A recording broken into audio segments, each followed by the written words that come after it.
All right, welcome to the conversation. Can progressives win in Republican districts? Let's find out. Joining me today is Lea Webb. She's a candidate for New York State Senate District 53. She was also co-chair, co-founder of the Black Millennial Political Convention, founding board member of Local Progress, and has won the President's Award from a local NAACP chapter. Lea, welcome. Thank you so much for having me. Pleasure to meet you, Cenk. No problem. Good to meet you. So that Senate seat was held by a Republican, is that correct? So this Senate seat has been held by Republicans for a very long time. There has never been a Democrat to represent my part of New York in the state Senate ever. Okay, that's a tough hill to climb. Okay, so how? Little bit. But progressives undaunted. Okay, so let me understand how you're going to do it. So what's your battle plan for taking out Republicans in that kind of district? So my plan and my campaign is a people-powered movement here in the Southern Tier in Central New York. And so my background is actually in community organizing. I've been a community organizer for more than half of my life.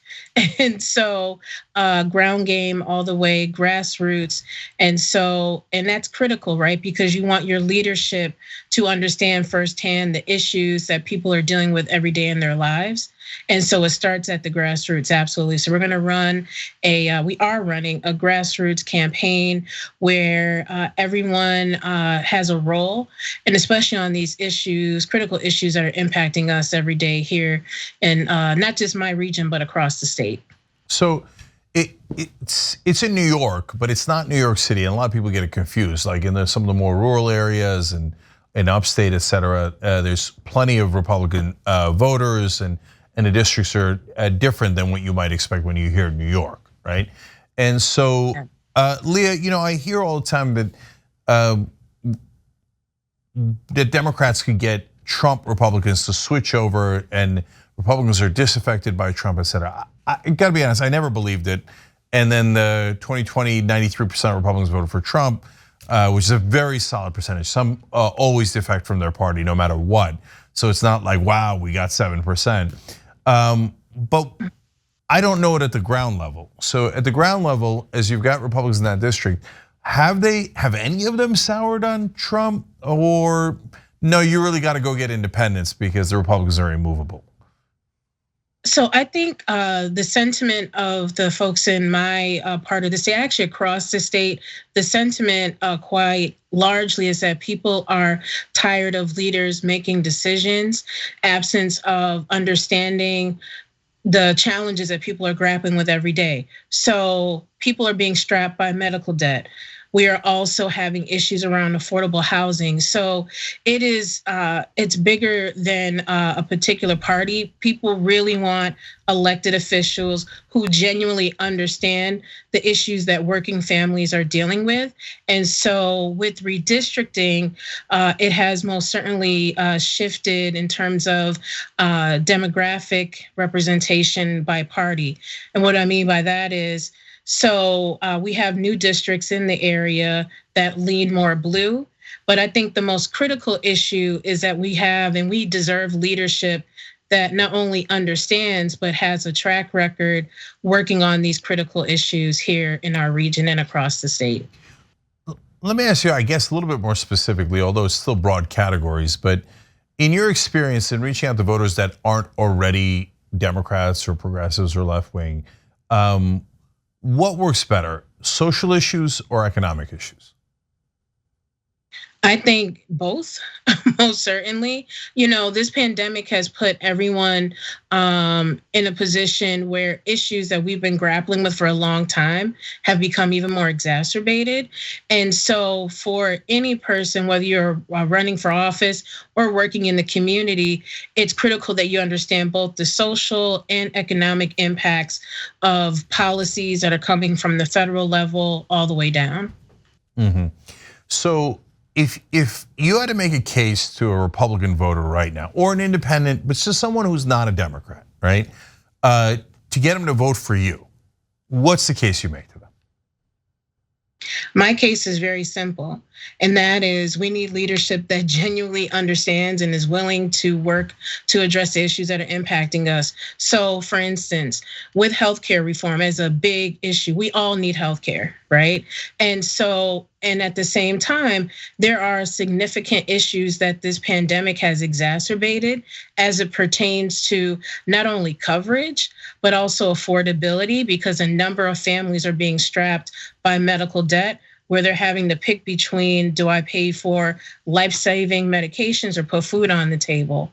And so for me, I'm always operating from the standpoint of I want to understand what are your experiences, what are the challenges that you are experiencing firsthand, and then figure out ways to connect those dots as relates to policy, and more specifically, equitable policies. I went through this once when I ran for office, and I know what they'll say. So let's just indulge me here a little bit more hypothetical, okay? So, and I'll do a little role play here. Hey, listen, you know what? You seem like a good person, Leah.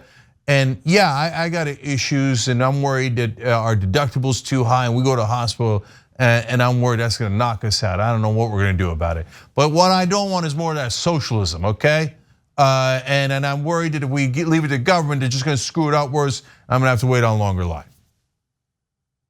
So one of the things I would ask is, what is your current experience with the healthcare system, and is the current structure working for you? And more than likely the answer is no. And so there are opportunities that we can explore right now here in New York. One is passing the New York Health Act, which will provide not only coverage, but more access and make our healthcare more affordable. One of the things that I've experienced firsthand, especially on this issue, is that a lot of our families are dependent upon, for instance, home care providers. But there's issues with having access to home care providers as you care for loved ones who are significantly sick or who are aging. And so it's critically important that we have resources such as the New York Health Act that will take away having to make those decisions, that your quality of life can be much better because you, quite frankly, we all deserve it. So, but why should I trust you Democrats to do it? You know, you guys, all the politicians say one thing, but then you do another. So I will speak most certainly about my experience as a community organizer and as a former elected official. I understand firsthand how important it is to have these policies that address these issues. And so it's bigger than any political party. It's really about leadership that, again, genuinely understands and is willing to work for the communities that are being the most impacted by these issues. And so I have a slew of experience working as a healthcare organizer across the state on pushing for implementation of these policies, but we need to go further beyond than what our current system affords us at this time. All right, okay, I'll drop the role playing stuff. Okay, so Leah, I'm curious. So you're a good person, you got good policies, you know, rock and roll. And by the way, the links to help her and her campaign will be down below if you're watching later on YouTube or Facebook. They're right there, leawebb.com, easy enough. So Leah, what motivated you to get involved in politics in the first place? I don't know, after you've grilled me here, I don't know, I'm just kidding. But in all seriousness, I have committed both my personal and professional life to public service. I have, my entire life is rooted in serving and working in not only my community, but across the state. And for me, reflecting on my experience, not only as an organizer, but as an elected official at the local level, and being able to pass policies, whether it's things around the environment, like banning fracking in my city, or working through initiatives to establish affordable housing, initiatives focused on the economy by preparing our youth for careers, all of those things. For me, and most certainly in thinking about the state legislature, in my conversations with folks, they are just tired of being sick and tired of having to plead for leadership to provide policies that respect their integrity and their dignity as human beings. And so it's critical that we have leadership, as I said before, that truly understands issues that we're facing in our communities every day, but most importantly, are not working on those issues by themselves. They are bringing the voices of the folks who are being impacted by these issues right in the room as they're making decisions, and not just simply in the room as being fixtures, but in the room actively engaged in the decision making that impacts their lives. And so for me, now more than ever, we need leadership that understands that and is willing to do that. And that has and is my commitment to the residents, not only where I live, but across the great state of New York. All right, that makes a lot of sense. So Lea, I have time for at least one more specific policy question. So sure. Homelessness seems intractable, and out here in California and in New York, everywhere, and people don't know how to solve it. And every time we go to appropriate more money, it feels like it just gets lost in the system, and homelessness just grows instead of shrinking. So what in the world can we actually do about it? Well, most certainly we need a multi-pronged approach to address homelessness. So when you look at issues around the economy and what is a thriving economy looking like or not in our communities, what are our housing options as it pertains to quality housing and that it's affordable? Because oftentimes people will say, oh, we're offering market rate housing, but for who? And so it's critically important that we work with folks who are most impacted by these issues. And so one of the things that I'm a big believer in is collaboration. And so working with whether it's nonprofit, local housing development organizations, advocates, and colleagues to address the interconnectedness of this very complex issue as it pertains to homelessness. Because again, there's always layers to it. And it's critically important that we address all of those layers from the economy standpoint, housing, healthcare, to really have a comprehensive approach to this very critical issue. All right, LeaWebb.com. People thought she couldn't win city council seat, but she did. So now she's running for the state Senate seat. And obviously we've got her on because we think she's a star and we think it's an important race. So Lea, thank you for joining us. We appreciate it. Thank you for having me. I appreciate you. No problem.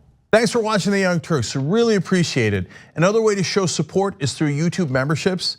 You'll get to interact with us more. There's live chat emojis, badges. You've got emojis of me, Anna, John, JR. So those are super fun. But you also get playback of our exclusive member-only shows and specials right after they air. So all of that, all you gotta do is click that join button right underneath the video. Thank you.